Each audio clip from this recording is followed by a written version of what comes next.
Before this video starts, listen to this crunch.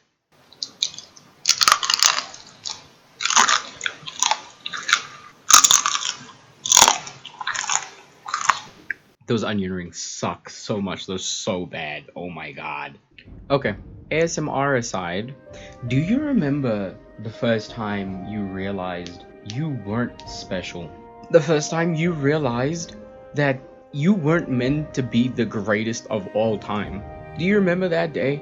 Well, I can explain to you what that day probably was like. You probably realized it early, but then you went through this little phase of denial where you refused to believe that you of all people, you who your mom told you is going to be the greatest person to have ever walked on planet Earth, you were not going to be great. There was no way. But over time, you start becoming frustrated, right? You start becoming frustrated with yourself when you start comparing yourself to other people that are doing great, that are doing big things, that are achieving all of these milestones that you wanted to get to, and it's starting to play in your head that maybe you're the problem and you're not actualizing your full potential. Then you start to bargain and you start to blame and you start to say, well, if I had more time, or if I had this, or if I had better friends, or if I had better teachers, if I went to a better school, if I had a smarter phone, I don't know, if you understood how to build things on your own because it wasn't handed to you, if you had real drive, if you had a struggle you had to overcome, you would have been him or her. I realize there are women that watch this. I don't know why you're still here, my guy. After all this bargaining and blaming, the depression sets in.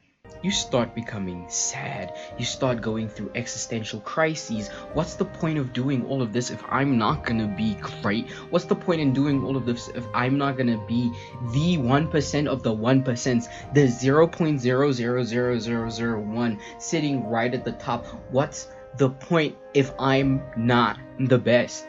And after your little existential crisis and your little depressive phase, you slowly come out of it and you accept, well, hey, I'm not the greatest. I'm not gonna be the best. I'm not gonna stand on top of mountains. I won't be on a Mount Rushmore, and that's okay. Because I'm just another human being on this big rock floating through space, figuring out like everybody else. Right. Now that I've taken you through the 5 stages of grief, because that's actually what that was, let me explain to you why it is that there's advantages to being average. Being mediocre has so many stress relief benefits, it's actually insane. The day you stop thinking and caring about becoming the greatest to ever do it, you slowly but surely literally lose stress. The cortisol in your blood or in your body reduces because you're not stressed about becoming him anymore. And I'm speaking from experience. No, I still thoroughly believe I will be the greatest person to have ever walked across the planet Earth, and also sit amongst the smartest people to have ever spoken a word. But that's just me. We're talking about you.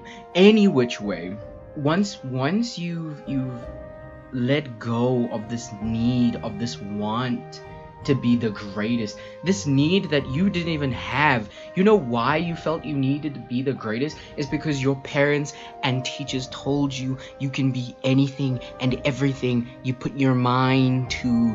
They told you you're meant for great things. They told you you're supposed to be him. But they didn't tell you that not everybody's meant to be special. They gave you half-truths. They didn't tell you you have the potential to be great, but not everybody's special. They told you you are him. And since then, you've been trying to live up to those expectations, and you don't have to do it anymore. Now you can just focus on yourself. That's another advantage of being mediocre, is that you now suddenly have time to focus on numero uno, number 1. You have the time to focus on just you, yourself, and you.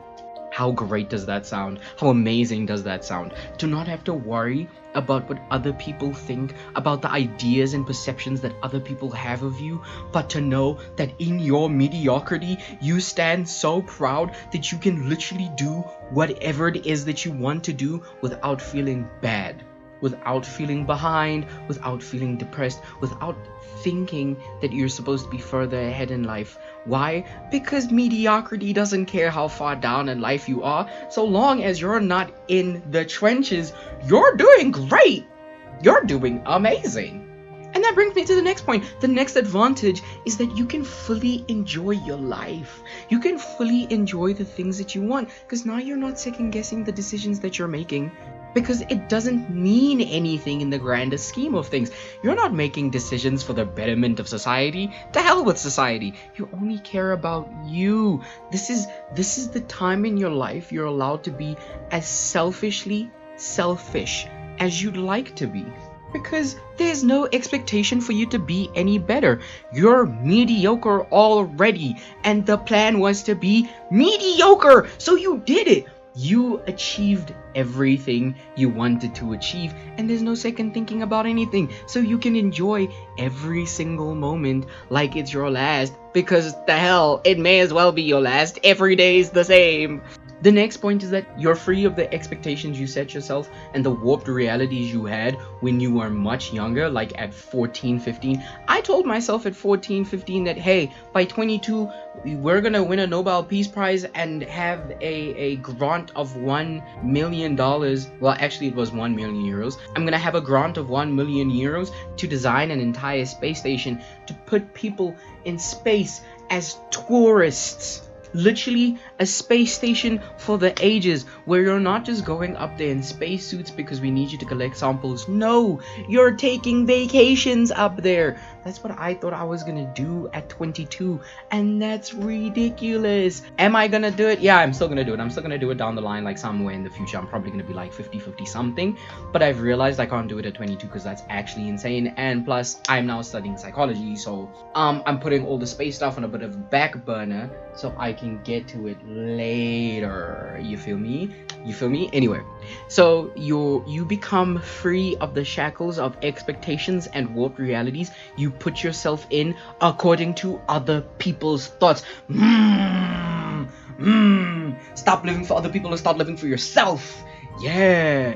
Yes, I am hyping up mediocrity because it needs to be hyped up. Being mediocre means that you can set achievable and realistic goals that literally will be done. I mean, if you're gonna do it, you're gonna do it anyway, because it's mediocre anyway. You're not trying to be the strongest in the gym, you're just trying to be average in the gym. And if you're trying to be average in the gym, you're better than everyone outside of the gym. If you're trying to be average in varsity, you're better than everyone outside of varsity. If you're trying to be average at work, you're better than everyone outside of work. You're better than the bottom line. The point is to be average. And if you are average, it's achievable. And plus, this is an absolute plus for those people who don't understand the man of inaction. Go watch Dr. Khan. But you literally stop being the man of inaction because there's not that much to think about. You just gotta do it, and however you do it is how it was meant to be done, because you are mediocre. You're just good enough. Like, that's gorgeous. It's gorgeous just being good enough. Anyway, another point is that once you decide to be mediocre, your life becomes like really simple. It becomes really easy to get through things because you're not overthinking how well you're doing it. You're not thinking about if you can do it. All you're thinking about is, oh, I'm gonna do it. End of story. I'm gonna do it. Whether it's like really good, whether it sucks, it doesn't matter. I'm mediocre, and my entire life is mediocre. So I did something that somebody else didn't do, who would have done it better than me, but they didn't do it because they're too worried about being good at it instead of just being mediocre like I am. On top of everything I just said, why would you want to work so hard when somebody else can do the hard work? Man, that's called working smart, not working hard. If there's somebody else out there that's willing to put in the blood, sweat, and tears to become the next LeBron, why the hell do you have to do it? You can sit on the bench and earn $1 million. Like, you're still becoming a millionaire. You're just not the richest guy in the NBA. You're not the greatest player to have ever lived. And that's fine. You did something that most people cannot do anyway. by being what? Mediocre in comparison. Oh, that's another thing I should highlight is that you're not being literally mediocre, you're being mediocre in comparison. So, like someone who's great at something, you suck in comparison to them, but you're better than everyone else who's not doing it. So, you still have to like put in effort, but you're not putting in that much effort. You're not trying that hard. Do you get what I'm saying? You get what I'm saying? All of this started like very sarcastically. I was making this sarcastically, and the more I'm speaking, the more it makes sense. Accepting that you're just mediocre eliminates stress. It gives you time to focus on yourself, gives you time to enjoy life. It allows you to be free from expectations. Oh my god, I'm just going through the entire list of points that I made in a joke, but like low-key, it makes sense. Like it actually makes sense. Maybe I don't have to be the greatest of all time. Nah, I'm joking. I'm gonna be the greatest of all time. And if you decide that you're gonna live a mediocre life, then that's honestly your decision. I'm not going to tell you to be a better person. I'm not going to tell you to be the best person. I'm not going to tell you to be the best version of yourself. Because if that's not what you want to do, then that's not what you want to do. And that's okay. Having everyone try to be the best thing that has literally been around since sliced bread is impossible, because that would require you to one up 8 billion people on the planet. It's probably closer to 9 now, but 8 billion people on the planet, and that's just not, it's not possible. And then on top of that, they'd also be comparing you to people from the past. So I don't expect anybody to be like these crazy high achievers with 100 and something IQs, because that would literally just make everyone else average and mediocre. If everything is great, everything is average. If everything is good, everything is meh. If everything is bad, everything is meh. Once everything becomes an extreme, it loses the value of the extremity it was in. Does that make sense? It does make sense, because I'm spitting straight facts. Any which way, like I said, this was supposed to be satirical, but low-key, if you really want to use this as motivation to be mediocre, that's okay. Do with this information what you want. Just understand that I am going to be the greatest person ever. I'm going to be like, maybe I'm going to be the biggest YouTuber, or I'm just going to win a Nobel Peace Prize, or I'm gonna find a cure to dementia, or I don't know, but I'm just gonna be great. Maybe you even start hearing my voices in like commercials or something. I don't know. Again, I'm just gonna be great. I'm gonna be him. Take everything I said with either a grain of salt or as gospel truth. It really doesn't matter. Goodness gracious. Drink water, go outside, talk to people, live your best mediocre life, and strive for absolute average mediocrity. Okay, whatever. Buenos dias.